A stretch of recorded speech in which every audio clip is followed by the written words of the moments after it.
Je réponds à ce commentaire.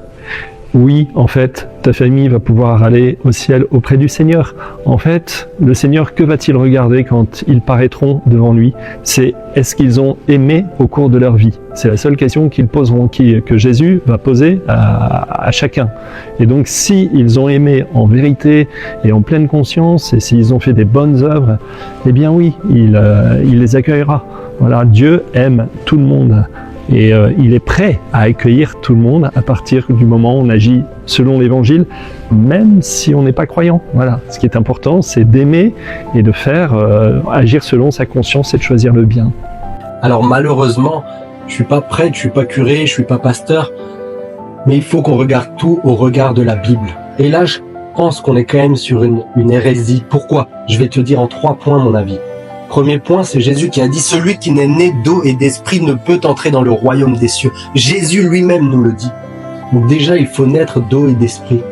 Bien sûr, je parle pas de toutes ces personnes qui sont dans les temps d'ignorance. Je parle pas des enfants, je parle pas de tout ça. Là, on parle de gens, de nos familles, à qui on partage l'évangile. Ensuite, la Bible nous dit « Car Dieu a tant aimé le monde qu'il a donné son Fils unique afin que quiconque croit en lui ne périsse point, mais qu'il ait la vie éternelle. » Quiconque, c'est tout le monde, effectivement. Cependant, crois en lui, ne périsse point, mais qu'il ait la vie éternelle. Si tu ne crois pas en lui, tu ne peux pas avoir la vie éternelle, mon ami. Et mon dernier point, qui est plus une réflexion, s'il fallait juste être gentil et bon pour être sauvé, ça serait injuste. Parce que moi, je suis né dans une famille aimante, j'ai un papa pasteur, on m'apprend l'amour, et l'amour, sans l'amour, je ne suis rien, comme le dit la Bible.